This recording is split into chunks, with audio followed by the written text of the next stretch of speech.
Lurgan, Irlanda. 1705, final de noite. John McCall estava sentado perto da lareira com a família, bebendo e chorando e rindo ao mesmo tempo, como se faz quando alguém morre. Eles levantavam os copos para Marjorie. Contavam histórias dela. Tentavam transformar a dor em memória, porque é a única coisa que se pode fazer quando alguém que você amou a vida inteira simplesmente vai embora. E então alguém bateu na porta. John suspirou. Mais um vizinho, mais um rosto cheio de pesar, mais um aperto de mão. Ele se levantou da cadeira, atravessou a sala com passadas lentas de homem esgotado, e abriu a porta. Do lado de fora, coberta de terra, com o vestido rasgado, o cabelo sujo, os olhos ainda confusos de quem acabou de acordar num lugar absolutamente impossível, estava sua esposa. Marjorie McCall. Enterrada naquela mesma tarde. John sentiu o coração parar. Literalmente parar. Ele caiu. Eu sou o Echo. E esta é a história de uma mulher que foi enterrada viva, de um marido que morreu de susto ao vê-la voltar, e de uma lápide que ainda existe hoje numa pequena cidade da Irlanda, com uma inscrição que nenhum roteirista teria coragem de inventar. Para entender o que aconteceu naquela noite, é preciso entender quem eram essas pessoas. John McCall era médico em Lurgan, uma cidade pequena no norte da Irlanda. Não era um médico qualquer, era respeitado, experiente, o tipo de profissional que a comunidade procurava nas piores situações. Ele tinha salvado vidas. Tinha visto muita gente morrer. Sabia distinguir, melhor do que a maioria, quando alguém estava apenas doente e quando alguém estava verdadeiramente a caminho do fim. Marjorie era sua esposa de décadas. Tinham filhos. Tinham netos. Eram, pelo que os registros históricos sugerem, um casal sólido, construído sobre o tipo de afeto calmo que só aparece depois de muito tempo compartilhado. Então Marjorie adoeceu. A febre veio rápido e veio forte. John, que era médico, examinou a esposa com toda a atenção que a medicina do início do século XVIII permitia, que, convém dizer, não era muita. Ele não conseguiu identificar a causa exata da febre. O que ele conseguiu identificar, e com clareza, era a trajetória. O corpo de Marjorie estava sendo destruído por dentro. Ela piorava a cada dia. E em poucos dias, ela parou de responder.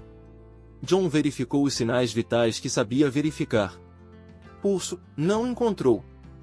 Respiração, não percebeu. Temperatura, o frio que só o corpo sem vida tem. Pupilas, rigidez, ausência de reação a estímulos. Tudo apontava para a mesma conclusão. Marjorie havia morrido. A conclusão era razoável. Os métodos eram os melhores disponíveis na época. E John estava errado. Na Irlanda de 1705, quando alguém morria de causa natural, o costume era realizar um velório de vários dias. A família ficava com o corpo. Os vizinhos vinham. As histórias eram contadas. Era um ritual de despedida coletiva que podia durar 2, 3 dias antes do enterro. Mas quando a morte vinha de doença, especialmente de febre, especialmente de algo que o médico não conseguia nomear, o protocolo mudava completamente. O medo do contágio era onipresente e razoável. Doenças transmissíveis já tinham dizimado cidades inteiras, e então, quando a causa da morte era uma febre de origem desconhecida, o velório era cancelado. O corpo era enterrado o mais rápido possível, antes que qualquer coisa pudesse se espalhar. Marjorie foi enterrada no dia seguinte à sua morte, no cemitério de Shankill, em Lurgan. Havia, porém, um problema. O anel. O anel. John queria o anel de casamento de Marjorie. Era um anel de ouro que ele tinha economizado para comprar, que os dois tinham amado durante décadas, e que agora ele queria guardar como memória. Mas logo depois da morte, os dedos de Marjorie tinham inchado, faz parte do processo natural que o corpo atravessa depois que para de funcionar. O anel não saía. Outras pessoas tentaram. Não conseguiram. O dedo estava inchado demais. A decisão foi tomada, ela seria enterrada com o anel. John ficou com duas preocupações. A primeira era a perda de algo que significava muito para ele. A segunda era mais prática e sombria. Em 1705, na Irlanda, o roubo de túmulos era comum. O país atravessava fome e pobreza. Um anel de ouro dentro de um caixão recém-enterrado era exatamente o tipo de informação que chegava aos ouvidos errados. Ele enterrou a esposa. Voltou para casa. E passou aquela noite com a família tentando não pensar no túmulo exposto no cemitério a alguns quarteirões de distância. O anel. John queria o anel de casamento de Marjorie. Era um anel de ouro que ele tinha economizado para comprar, que os dois tinham amado durante décadas, e que agora ele queria guardar como memória.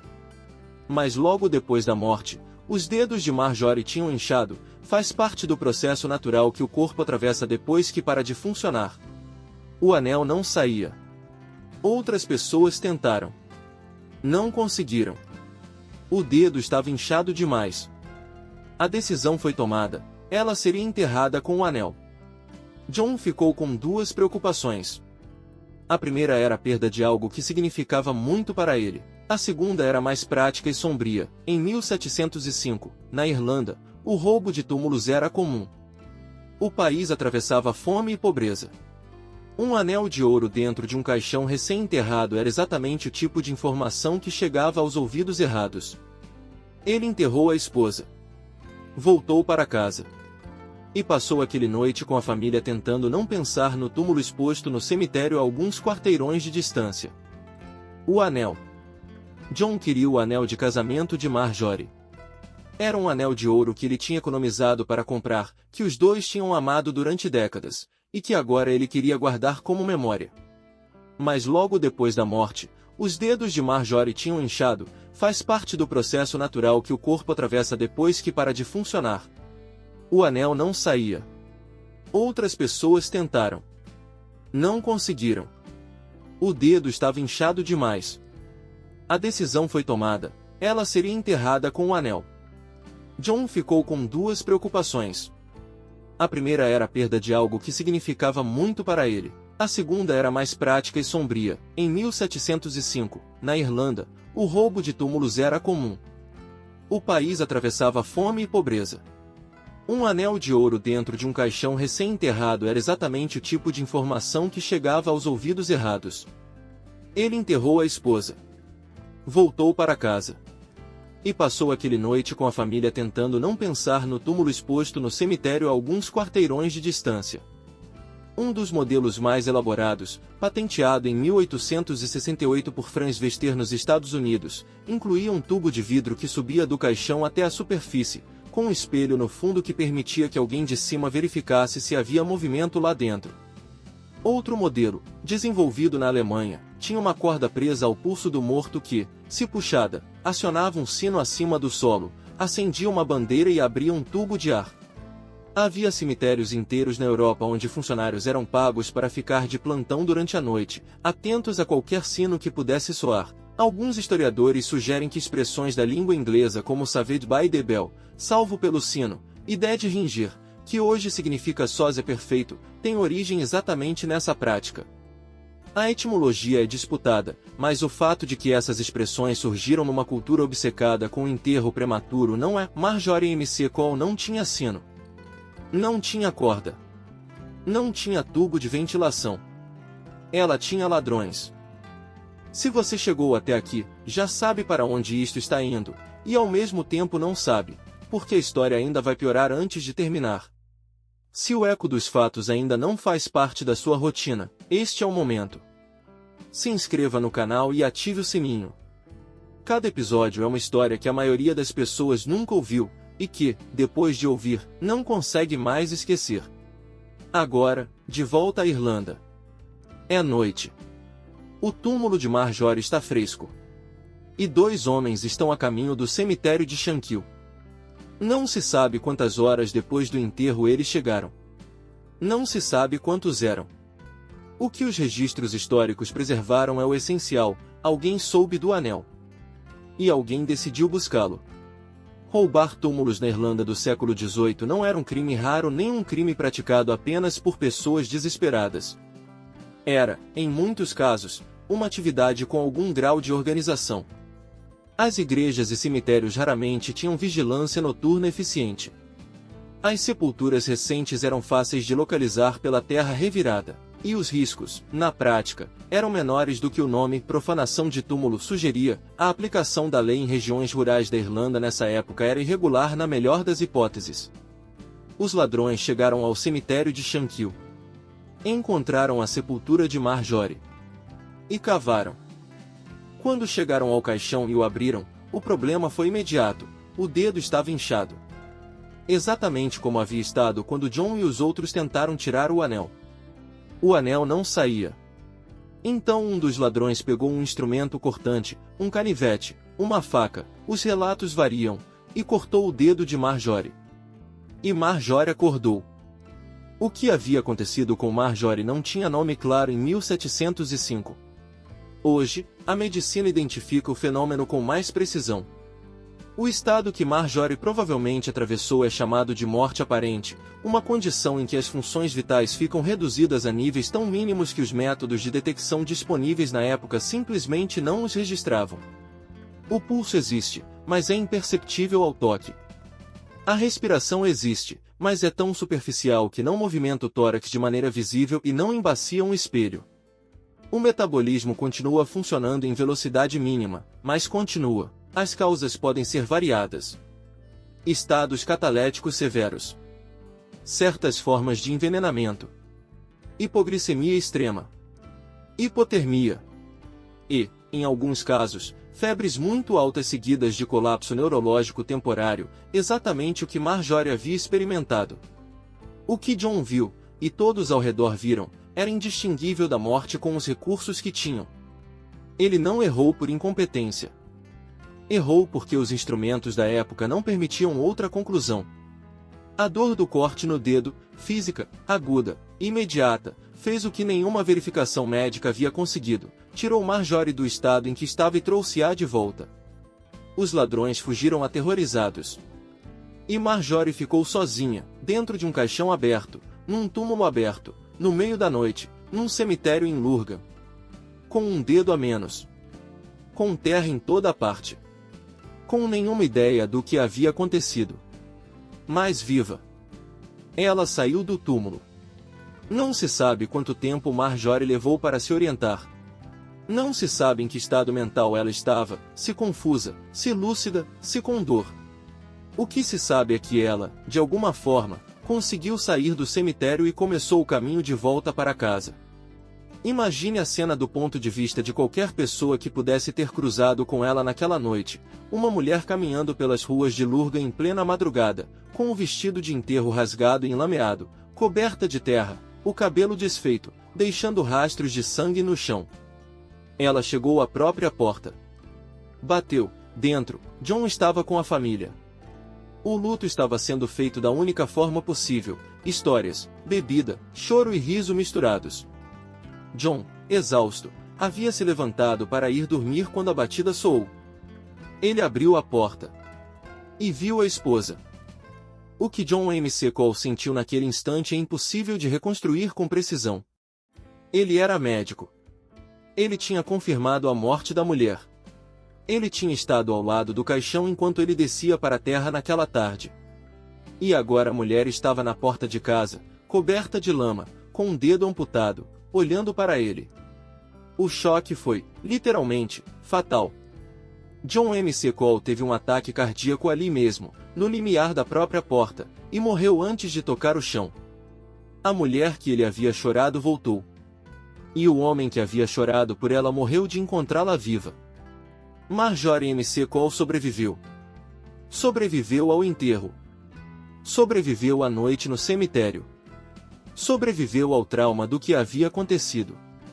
E viveu por muitos anos ainda. Os registros históricos não são precisos quanto a quanto tempo, mas o suficiente para que a sua história circulasse, fosse contada, fosse registrada. John foi enterrado. No mesmo cemitério de Shankill. Na mesma terra. E quando Marjorie finalmente morreu, desta vez, definitivamente, ela foi enterrada no mesmo local. Lado a lado com o marido. No cemitério onde ela havia acordado dentro de um caixão. A lápide que foi colocada sobre o túmulo de Marjorie McCall tem uma inscrição que atravessou 3 séculos e ainda existe hoje no cemitério de Shankill, em Lurgan, na Irlanda do Norte. Ela diz: Live do once. Buried vice. Viveu uma vez. Enterrada 2 vezes. Essa lápide é real. O cemitério é real.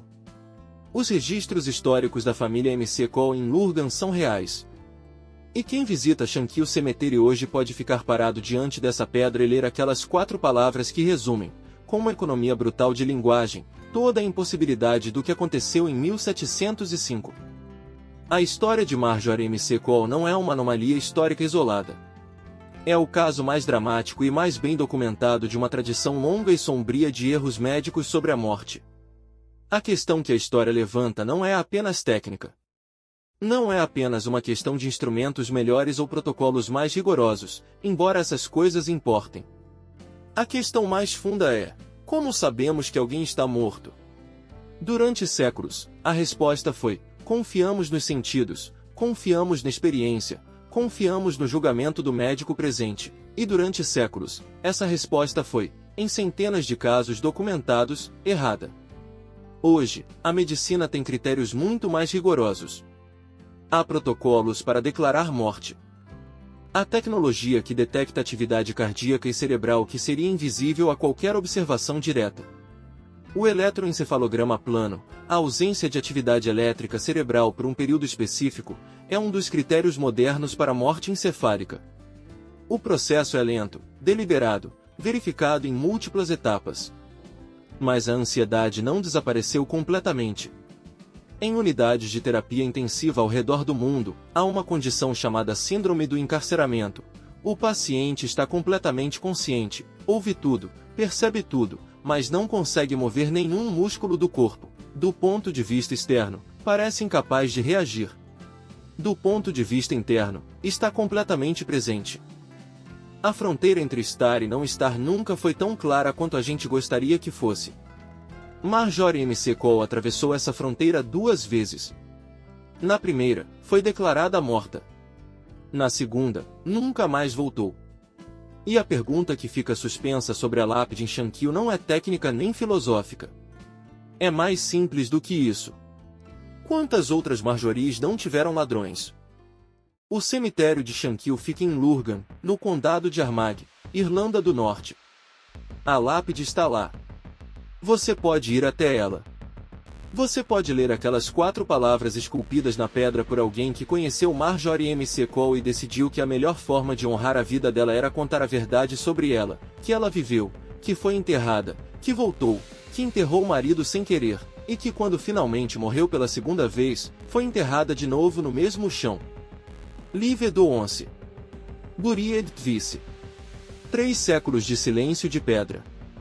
3 séculos de chuva irlandesa batendo nessa inscrição, e a história ainda aqui, circulando, sendo contada, chegando até você agora por razões que nenhum de nós vai conseguir explicar completamente. Se você chegou até o fim deste episódio, você acabou de passar pelos últimos 3 séculos ao lado de uma mulher que acordou dentro de um caixão e um homem que morreu de alegria. Deixe o like antes de ir. Não precisa de muito esforço e faz diferença real para o canal crescer. Se inscreva e ativa o sininho. Cada episódio novo é uma história que a maioria das pessoas nunca ouviu, e que, depois de ouvir, não consegue mais esquecer. A próxima história já está a caminho. Eu sou o Eco. E este fato ainda está ecoando.